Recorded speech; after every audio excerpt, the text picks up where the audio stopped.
दोस्तों नमस्कार। बिहनिया संझा से मैं कौशल तिवारी।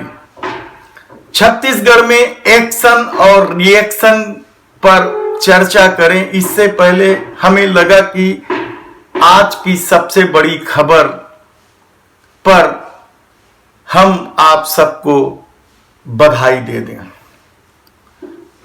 अच्छे दिन आने के अपार सफलता के बाद अब हिंदूवादियों ने अखंड भारत, हिंदू राष्ट्र और विश्व गुरु बनाने का टास्क आम जनमानस को दे दिया है। इसके लिए आपको सिर्फ इतना करना है कि महंगाई को नजरअंदाज करना है, बेरोजगारी को नजरअंदाज करना है, इस देश की संपत्तियां जो बिक रही है यानी टुकड़े में बिकते हिंदुस्तान को नजरअंदाज करना है, आर्थिक बदहाली में पहुंच रही इस देश की स्थिति को नजरअंदाज करना है, हनुमान चालीसा का पाठ एक दूसरों के घर जा जाकर करना है और धर्म का झंडा अपने अपने घरों में लगाना है ताकि सबको पता चल सके कि यह देश अब 2025 में हिंदू राष्ट्र बन जाएगा। इसे हिंदू राष्ट्र बनाने से कोई नहीं रोक सकता, इसे अखंड भारत बनाने से कोई नहीं रोक सकता और विश्व गुरु बनने की दिशा में तो कदम भी बढ़ा दिया गया है। दो चार लोग ही आगे हैं, एलन मस्क और ऐसी दो चार नाम हैं जो आगे हैं। गौतम अडानी 5वें नंबर पर विश्व के सबसे अमीर आदमियों की गिनती में आ गए हैं।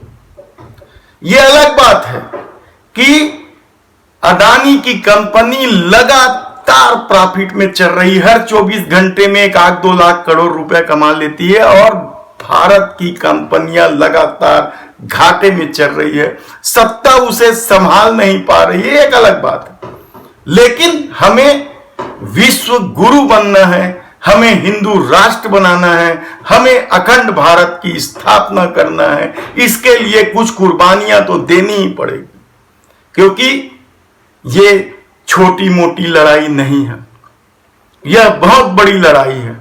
ठीक अच्छे दिन आने के तर्ज पर जिस तरीके से विदेशों से काला धन लाने की बजाय इस देश के काला धन वाले उद्योगपतियों को ही भगा दो तो सब खेल खत्म हो जाएगा। यह मोदी सत्ता के लिए बहुत बड़ी चुनौती हो सकती है कि अडानी कैसे लगातार इतना रईस होता जा रहा है और भारतीय कंपनियां क्यों पिछड़ती जा रही है। लेकिन चुनौती उनसे होती है जो दुश्मन होते हैं। अडानी तो अपना आदमी है, फिर काहे की चुनौती। वो बढ़ेगा तो खुशी होगी और उन्हें बधाई भी देनी चाहिए। बेशर्मी के हद तक पहुंच चुकी राजनीति में क्या कुछ हो रहा है, किस तरीके से आम आदमी अपनी जिंदगी का निर्वहन कर रहा है, किस तरीके से युवा इस सत्ता से रोजगार पाने की उम्मीद छोड़ चुके हैं, महिलाओं के रोजगार की स्थिति कितनी खराब होते चली जा रही है। इन सब बातों का इसलिए कोई मतलब नहीं है क्योंकि हमें विश्व गुरु बनना है, अखंड भारत की स्थापना करना है, हिंदू राष्ट्र बनाना है। तब सवाल यह है कि इस राह में कौन बाधा बन रहे हैं। निसंदेह इस राह में वे तमाम विपक्ष बाधा बन रहे हैं जो इस देश के हर नागरिक को अपना समझते हैं। तब क्या आने वाले दिनों में देश की स्थिति और अच्छी होने वाली है। बिल्कुल जिस अच्छे दिन की कल्पना या सब्जबाग दिखाया गया था वह अच्छा दिन तो उसी दिन शुरू हो गया था जिस दिन संसद की चौखट, संसद को मंदिर समझकर उसकी चौखट को पहली और आखिरी बार माथा टेका गया था। क्योंकि हमारी परंपरा में यदि हम किसी को मंदिर मानते हैं तो जब भी उस चौखट पे जाते हैं अपना माथा टेकते हैं, लेकिन यदि एक बार ही माथा टेका जाए और कहा जाए कि यह मंदिर है तो यह किसी नौटंकी से कम नहीं होता है। लेकिन यह बात आज के दौर में कौन मानेगा, क्योंकि आपके सामने जो सब्ज बाग दिखाए जा रहे हैं वह आपकी भावना और आपकी आस्था के साथ जुड़ा हुआ है, और आस्था में कोई तर्क नहीं चलता, भावना के आगे कोई साइंस काम नहीं करता। तब सवाल यह है कि आखिर बेरोजगारी इतनी बढ़ गई है कि लोग अभी सत्ता से उम्मीद छोड़ चुके हैं। साल भर तक चले किसान आंदोलन के बाद भी यदि किसानों के समर्थन में आम जनमानस नहीं आता है और उसी सत्ता को वापस जिता देता है तो फिर इसका मतलब क्या है? इसका मतलब साफ है कि हम हिंदू राष्ट्र की दिशा में जो बीज झूठ और अफवाह के साथ बोए गए थे उसे पूरा होते देखेंगे, कष्ट सहेंगे, हम अपनी जुबान से उप नहीं कहेंगे, और जो भी इस जुबान से उप करेगा उसे जेल की सलाखों में डाल देंगे। कल ही बलिया में जो कुछ हुआ पत्रकारों के साथ और उसके बाद जिस तरीके से जनता ने समर्थन दिया, क्या उसके बाद भी यह कहा जा सकता है कि सब कुछ ठीक है? गौतम अडानी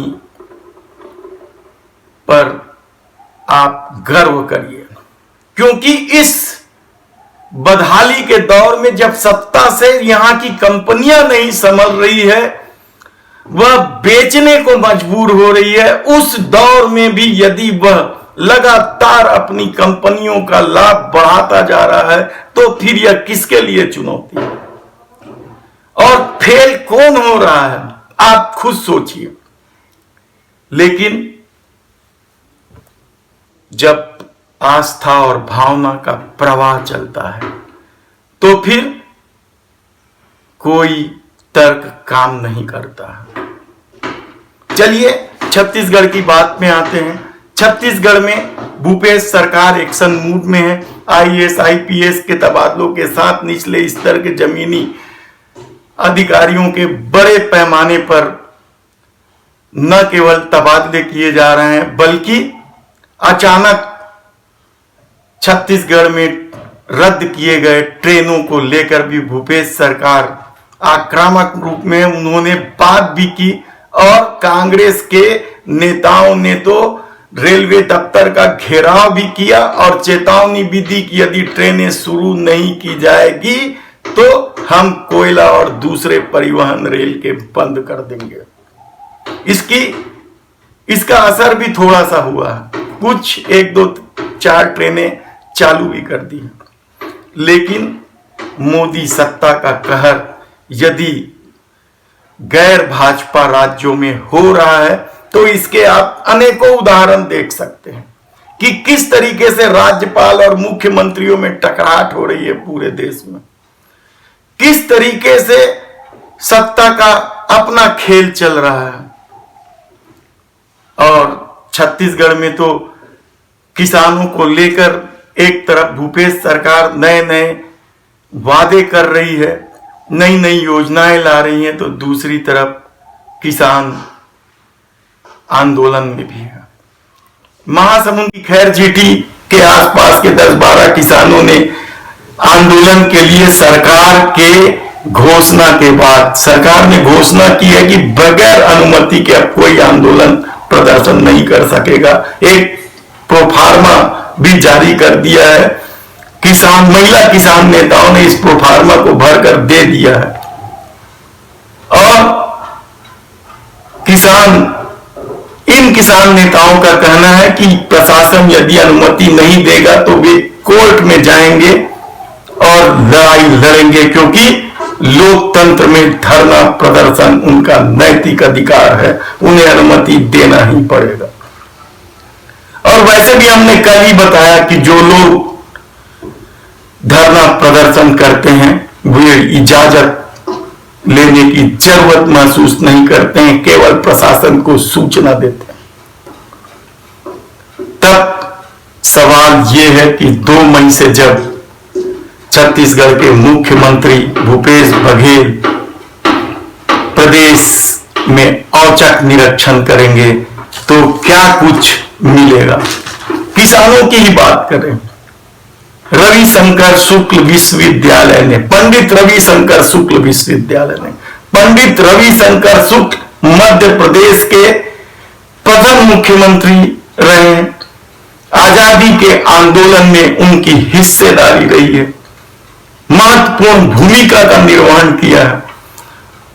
उनके नाम से स्थापित रविशंकर विश्वविद्यालय की क्या स्थिति है यह किसी से छिपा नहीं है। क्या कुछ सुधार के कार्य हो रहे हैं यह अलग बात है, लेकिन किसानों की जमीन का मुआवजा नहीं देने के कारण कल न्यायालय ने उनकी संपत्ति जब्त करने, कुर्की करने का आदेश जारी कर दिया और कुलपति और कुल सचिव के कार की कुर्की भी कर दी गई। क्या है, क्यों इस तरह से महान लोगों के नाम पर संस्थाएं बना दी जाती है? क्या यह अपमानजनक स्थिति नहीं है? फिर भी छत्तीसगढ़ में सूरज आग उगल रहा है। कई गांवों में पेयजल का संकट शुरू हो गया